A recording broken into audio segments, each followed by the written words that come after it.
Trigger warning: discussions of slavery, sex farms, dehumanization, and the general ignorance of the South and Southerners. Disclaimer: this first part of the video is intended to communicate to white people about the deep racial ignorance of the South. Black people are already aware of this and have to continually endure it to this day.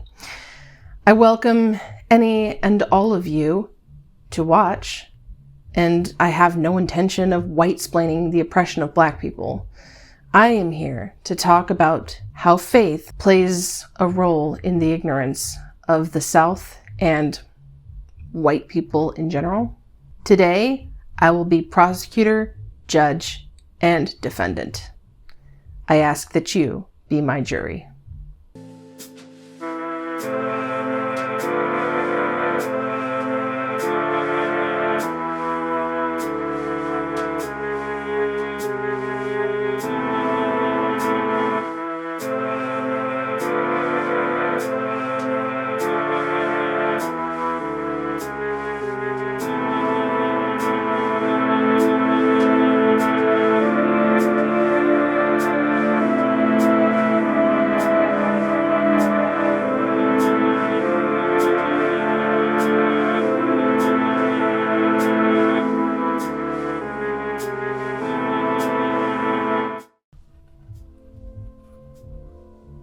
In his book, Life of the American Slave, Frederick Douglass writes of Southern Christianity.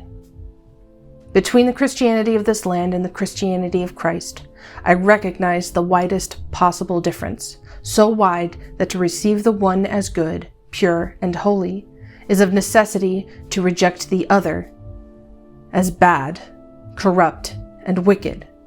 To be a friend to one is of necessity to be the enemy of the other. I love the pure, peaceable, and impartial Christianity of Christ. I therefore hate the corrupt, slave-holding, women-whipping, cradle-plundering, partial, and hypocritical Christianity of this land. Indeed, I can see no reason but the most deceitful one for calling the religion of this land Christianity. As a white child, growing up in the church, the discussion of the nature of sin and sinners was never fully broached. It was an abstract concept, and any sins discussed were used as a tool to help build conscientiousness and fear of transgression towards commandments of God. For example, I grew up in a time where the failed drug war was still being fought, and that the drug addict was someone who had fallen out of faith with Christ, and the demons of addiction and drugs people engaged in were a symptom of that broken faith with God. The words pastors spoke implied that those who broke with God were untouchable and needed to return of their own volition. Yet the pastor would teach about an immutable doctrine of everlasting love that God would bestow on those who accept him into their presence. I witnessed these teachings in strange ways. Overhearing congregants engage in petty cruelty, gossiping about others, the silent, palpable scorn of a woman who had accidentally brought a dish with meat, a big, big no-no in our faith, to a church potluck where she was sharing her food. This programming ultimately wrote an us versus them idea in my head that would take many of my adult years to unravel.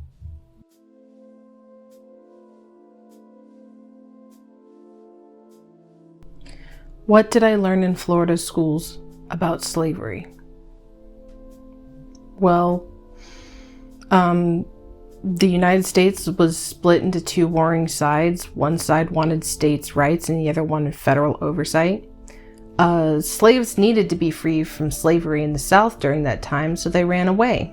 And eventually, Abraham Lincoln freed the slaves after the South was absorbed into the North. Slavery was a secondary issue and was not the reason that the United States engaged in a civil war. I learned about General Lee, how honorable and brave he was, blah, blah, blah, blah, blah, and how he accepted the concession of the losing side gracefully, how Southern and Northern soldiers during long standoffs with each other would break bread. And I also learned about how many Southern soldiers weren't plantation owners and were just fighting for their families and for their right to be free from oppressive government oversight. I was told Northerners were racist too. What about Northerners? And that they didn't care about slaves and slavery, but about expanding commerce and industrializing the South. We were told racism is bad because all men are created equal, and that's what President Lincoln supported and why he was a good president.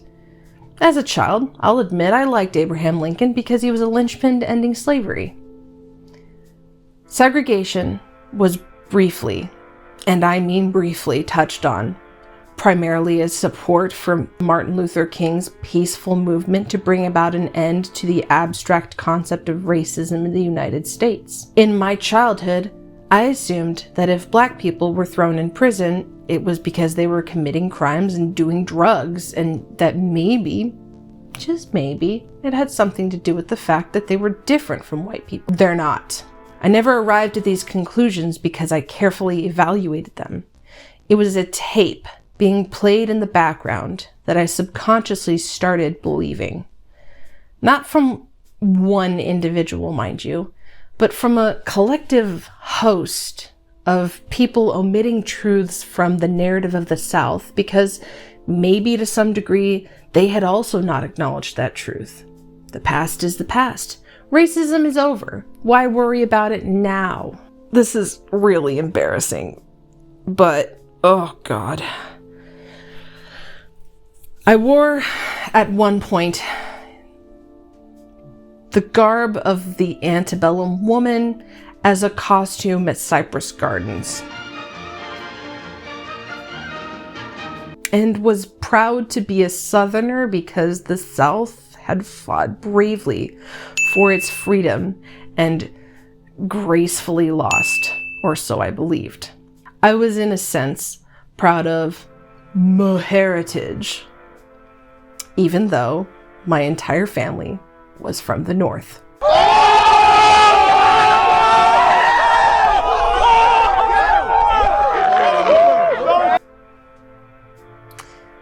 To bring it all home, I attended grade school in the late 90s. The late 90s, 132 years after the Civil War ended. 132 years of falsified mythology being written. Nowhere in my early education did I learn about the brutal conditions slaves suffered under, the cultural and religious systems created to keep slaves submissive, and how that same system mutated to continue oppressing people of color long after the South surrendered. I wouldn't begin to learn about these things until Michael Brown was murdered by Ferguson police in 2014.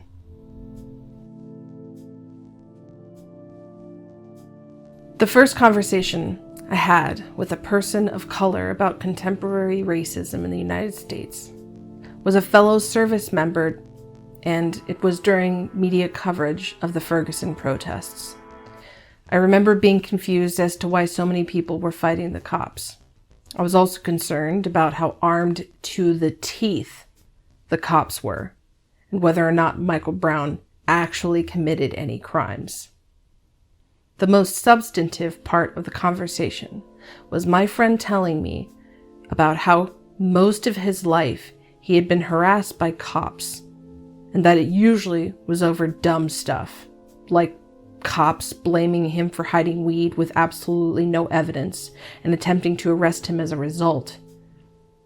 Good thing was, for him, he managed to escape every time. He also said how the police used to call him boy and pass judgment on him with no proof. As a white person, I was shocked. This was honestly the first time the cracks of this brutal system began revealing itself to me. I'll be honest, some of the most atrocious omissions in my childhood of Southern disinformation were omissions of the church playing a key role in the perpetuation of slavery and segregation. from the Southern Presbyterian ministry in the 19th century, to the kinism that motivated the KKK to kill innocent Black people in the early 20th century, to hate groups like Christian Identity, who were birthed from the same foundational text as Nazism and were responsible for the Oklahoma City bombings, among other things. These hateful ideologies persist today because they were machines constructed long ago, and not so long ago, to propagate a state of belief that justifies cruelty on a large scale as means to achieve a very narrow set of ideals for a very specific group of people. This machine exists to this day, albeit in more sinister and obfuscated forms. I had the unfortunate task of glossing over a book titled A Bible Defense of Slavery. Wait, is that Leonardo DiCaprio from Django Unchained at the top of that left page? Holy crap, Quentin Tarantino. Written by Josiah Priest in 1843. To be brief, it uses scientific racism and biblical sources to justify the continued oppression of Black people, and was his best-selling novel. The Bible claims he uses to justify the oppression of human beings comes primarily from the Bible story of Noah, where Noah got wicked drunk and passed out half naked in his tent. During this time of rest and repair, one of his 3 sons, Ham, went into his tent and saw him uncovered, and, this is debated, laughed and mocked him, and went and told everybody else. The other 2 sons of Noah went backwards into the tent to cover up their passed out patriarch. Upon learning that Ham had roasted him pretty good while he was asleep, Noah got upset and cursed Ham's kids, creating a rigorous hierarchy that led eventually to an uneducated New Yorker justifying brutality upon millions of stolen human beings because genetics and head shape and plenty of other unsavory attitudes. If you're curious, this is also the same story bigots use to deny LGBTQ+ people of their God-given rights.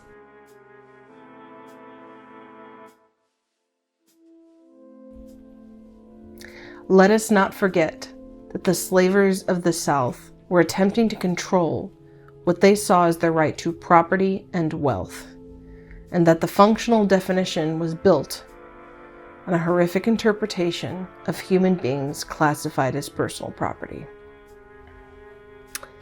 When the Atlantic slave trade ended in 1808, slavers in the antebellum South systemically raped Black women and forced them to birth children that were then forced to become slaves themselves. This is indefensible. This is disgusting, and it goes beyond the pale. The legacy of the South that was romanticized to a young me was, in truth, a nightmare that was built on the forced labor of a stolen people. Humanity was stripped from Black people. It was done in order to justify the perpetuation of a capitalist system that benefited the wealthy elites of the South. Their denial of humanity, especially of the people they enslaved, it wore so thin, close to the end of the war, that they created a system of belief that reinforced lie upon lie upon lie upon lie. A leviathan of cruelty, in a manner of speaking. The Bible fits into this justification, if you try hard enough, through Deuteronomy. Deuteronomic texts directly support the enslavement of people as a sort of acquiescence to the people who were blessed by gods. In this context, and in any context in the Bible, the Israelites. The Deuteronomic codes specifically outline the holy code between God and the Israelites. That's what Deuteronomy is.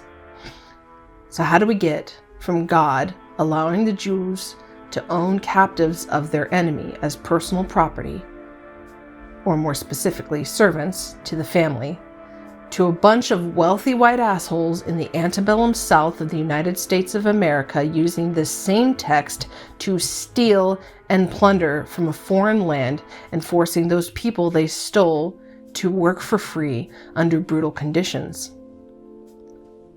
Because insanely rich people do not care about ethics if it affects their bottom line, and will use any and all forms of mental and biblical gymnastics to keep control over what they deem as theirs, including editing the Bible to justify owning other people. The fact remains, it was Protestant Presbyterian Christianity that reinforced the teachings leading up to a system of human beings treated as property. They're not the only system, though. This system continued the mistreatment of Americans under the guise of restoring faith in a kingdom to come. More specifically, as kind of an end note to all of this, the system is still here. Maybe not in the same ways it existed in the 19th century, but as many people of color constantly tell us all the time, it is still here. We need only listen, read, and understand to see that the Leviathan of the antebellum South exists in a metamorphosed form that uses an us versus them undergirding to dehumanize, profiteer, and exploit as a means of creating a new kingdom to come. In case I needed to remind you, the economy of the South was a capitalist economy. I suggest that you look for ways that we dehumanize populations of people today. How do we dehumanize others? How do we evaluate who is worthy of rights today? To quote a Jewish activist, Emma Lazarus, "No one is free until we all are free."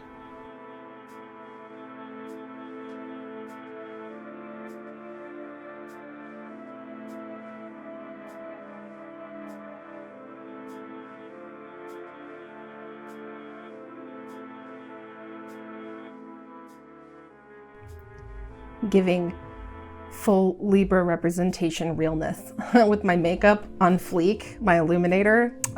So that should be, I didn't have the mic on for everything. Shit, my crown. Yeah. There we go. Next video is coming next week. I had to split this into 2 parts because it's a lot. This first part, with all the research that I had done, I just wanted to be super bummy. Oh, my white woman tears. I hope I'm not offending any Librans out there with my my appropriating attire. My crown, my Burger Queen crown. Oh. Alcoholism is in. Oh, jeez. I mean, this wig is itchy as fuck. That's what you get when you only spend $10 on Amazon.